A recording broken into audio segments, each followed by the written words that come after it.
8:12 here at Acadiana's Morning News. One of the things I love about this area are so many unlikely success stories in people who do well and then want to give back. And a prime example of that is Mr. Herb Schilling from Schilling. He's joined us in the studio this morning. Good morning. Good morning. It's odd. I mean, we had the Business Hall of Fame not that long ago. Now you're here.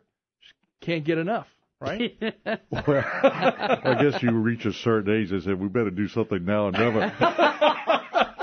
Yeah, you may as well just work it out now. You guys had an awesome event on Monday, a golf tournament that, by all accounts, was a really huge success.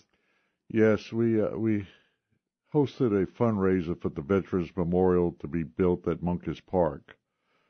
And I want to compliment, first of all, my son Buddy and his team of Cody, Jeremy, and Clay that put the tournament on in lieu of the company golf tournament. We normally have our company golf tournament for our employees, but when E.B. Brooks and Kelly Curville came to us with the need to raise money and wanted us to donate to the Veterans Memorial, we said, well, there's another need. There's another need of awareness.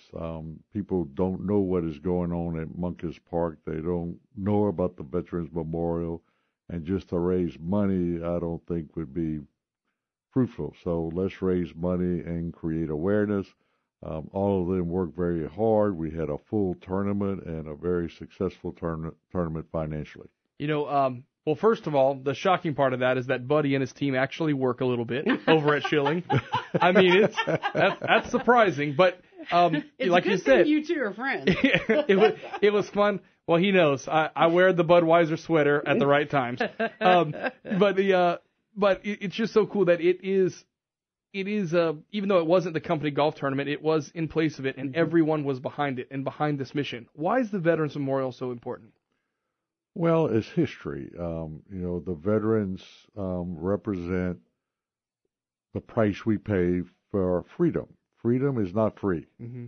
And people give of their time, people give of their lives. And we're going to honor not only the veterans that served in wars, but those that served in the military.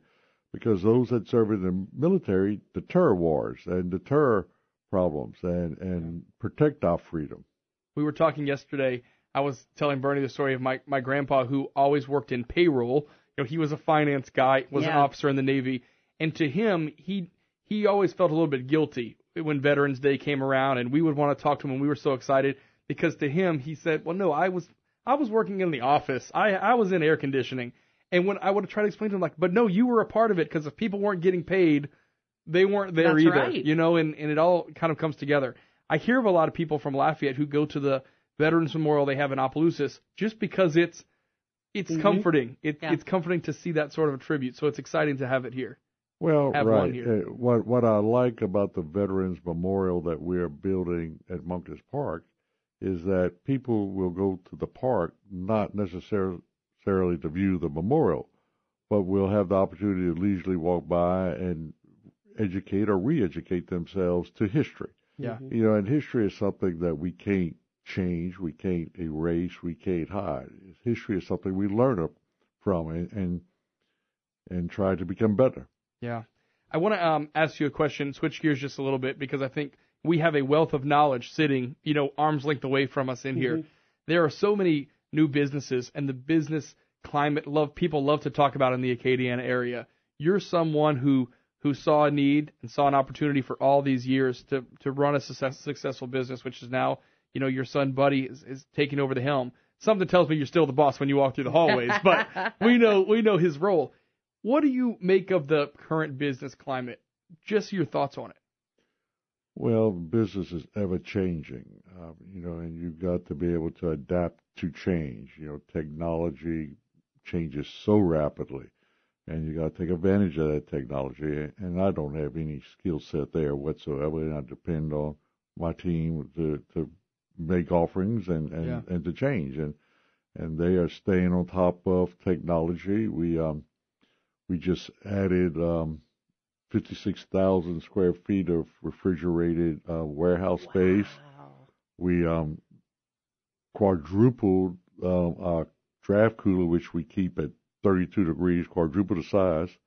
And then Buddy brought in technology that our electric bill is lower than when we began. Oh, that's great. Wow. And now we're exploring the opportunities to convert the whole facility to solar. So, we're very open-minded. And I think you probably have to look at how things change, look at how things can be done in a better way.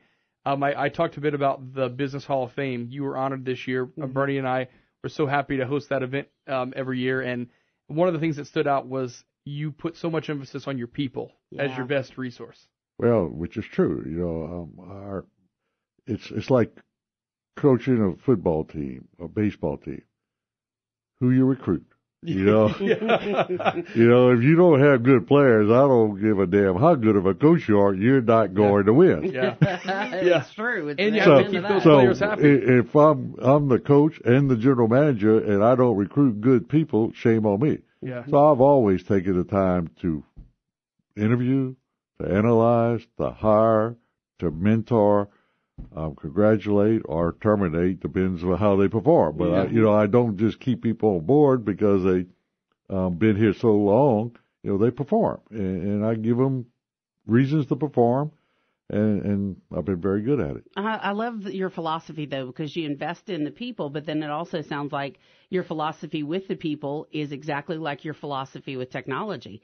You know how to do this dance, or you have the people that know how to do the dance. You have to kind of go back and forth and give people new challenges.